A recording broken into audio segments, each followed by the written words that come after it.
আমাদের আবহাওয়ার যা পরিস্থিতি তাতে আগামী আজ এবং আগামী কালকে আমাদের পশ্চিমের জেলাগুলোতে তাপমাত্রা স্বাভাবিকের থেকে বেশি থাকবে। তার জন্য কয়েকটা জেলাতে, যেমন আমাদের পশ্চিম বর্ধমান, বাঁকুড়া, বীরভূম, পশ্চিম মেদিনীপুর এবং পুরুলিয়া, ঝাড়গ্রাম, এইসব জেলাগুলোতে আমাদের হট এবং হিউমিড, যেটা আমাদের উষ্ণ এবং আর্দ্র আবহাওয়া বলি, সেই রকম থাকার সম্ভাবনা রয়েছে। এখানে তাপমাত্রা স্বাভাবিকের থেকে 3-4 ডিগ্রি বেশি থাকার সম্ভাবনা, আর আর্দ্রতাও সন্ধ্যা থেকে হওয়ার সম্ভাবনা। তার জন্য আমাদের হট এবং হিউমিডের সতর্কতা রয়েছে। আর আগামী দুদিনের পরে, আজ এবং কালকের পর থেকে আমাদের রাজ্যে মূলত দক্ষিণবঙ্গে বজ্রবিদ্যুৎ সহ বৃষ্টিপাত ধীরে ধীরে বাড়ার সম্ভাবনা রয়েছে।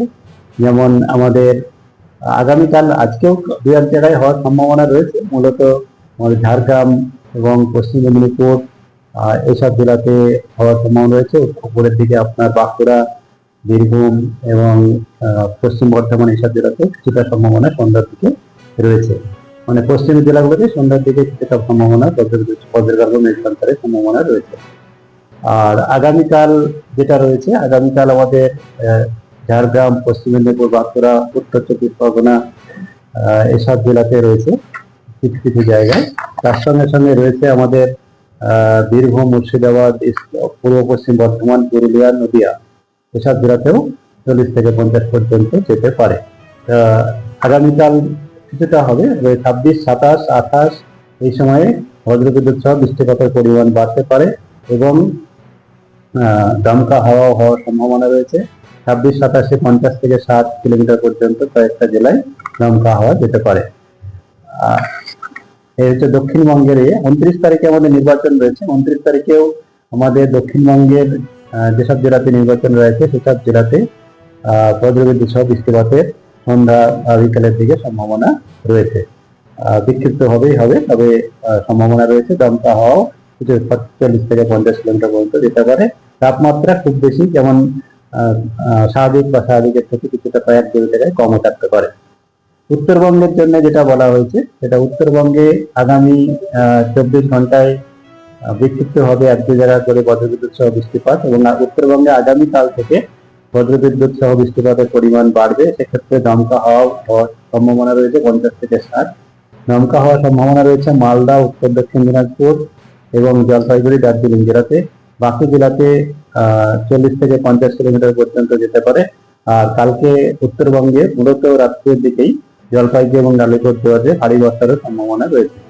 আর 26 তারিখেও সম্ভাবনা রয়েছে জলপাইগুড়ি, কোচবিহার, দার্জিলিং জেলাতে দমকা হাওয়া সহ 50 থেকে 60 পর্যন্ত যেতে পারে। বাকি জেলাগুলোতে 40 থেকে 50। উত্তরবঙ্গে এখন 25 থেকে আমাদের 28-29 তারিখ পর্যন্ত প্রায় প্রতিদিনই অনেক জায়গাতেই হালকা থেকে মাঝারি বৃষ্টিপাত, বজ্রবিদ্যুৎ সহ বৃষ্টিপাত হবে। তবে 25, 26, 27 এই 3 দিনে বৃষ্টিপাতের পরিমাণ কম বেশি থাকতে পারে। এখানে 2-1 জায়গায় ভারী বর্ষার সম্ভাবনা রয়েছে। যেমন জলপাইগুড়ি, আলিপুরদুয়ার, দার্জিলিং আমি বললাম 26 তারিখে, 27 তারিখে দার্জিলিং আর জলপাইগুড়ি, 25 তারিখে জলপাইগুড়ি এবং আলিপুরদুয়ার। আর কলকাতা তার পার্শ্ববর্তী অঞ্চলে যেটা রয়েছে, কলকাতাতে আগামী দুদিনে, মানে আজ এবং কালকে আংশিক মেঘলা আকাশ, তবে সন্ধ্যার দিকে আগামীকালকে বা আজকেও সাধারণত মেঘলা আকাশ হতে পারে। আর আগামী 24 ঘন্টার মধ্যে বজ্রগর্ভ মেঘ সঞ্চয়ে কিছুটা সম্ভাবনা রয়েছে।